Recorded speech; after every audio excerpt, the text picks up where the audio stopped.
Before we go to break, I do want to read one comment from Conor Lamb. It's a tweet that he put out on November 7th, 2021, okay? If you want a senator who runs as a socialist, feeds the GOP attack ads, and didn't help with infrastructure, I'm not your guy. That's not how you beat Republicans. I know because I've actually done it and will again. Will you? Will you? Oops. And listen, he's worried about feeding attack ads instead of feeding his constituents or potential voters. Exactly right. Comment of the night. Well, now he can think about feeding himself because he's got nothing else to do. Okay, Conor Lamb chops. It was nice knowing you. Go work for some other conservative organization. You lost, and the so-called socialist crushed you by over 25 points. So apparently, he was pretty electable. Okay. One thing that is giving me already heartburn, maybe that's the pregnancy. It's definitely the pregnancy, but it could be the fact that the forces that were supporting Conor Lamb were all hedge fund financial capital forces.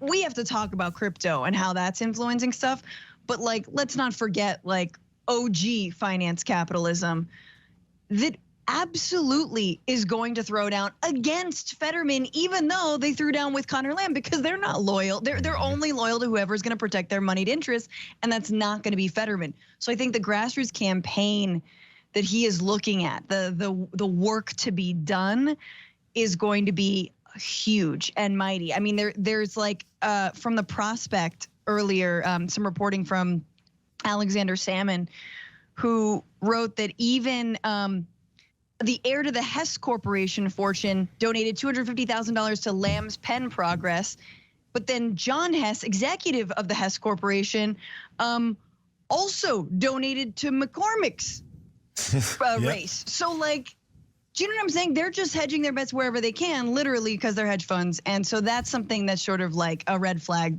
When we talk about unity and bringing the parties together, nonpartisan issues when it comes across the country, the most nonpartisan groups in our country are these corporations and rich folks that are paying whoever's going to listen to them and do their bidding. So, I mean, they really don't care about which policies, outside of the policies that benefit themselves and their pocketbook. So that's really, I mean, I guess that's, and as we were just talking about with Attica just a minute ago, that's part of the message that has to come is, hey, this isn't a partisan thing. When you hear about the Hess Corporation or this other, or ExxonMobil, any of this stuff, they're nonpartisan groups. They're pro-money groups is what they are. By the way, that is exactly why corporate media celebrates nonpartisanship and bipartisanship, because that favors corporations.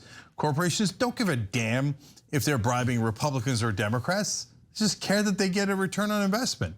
And if McConnell's getting them return on investment, they're thrilled to give him money.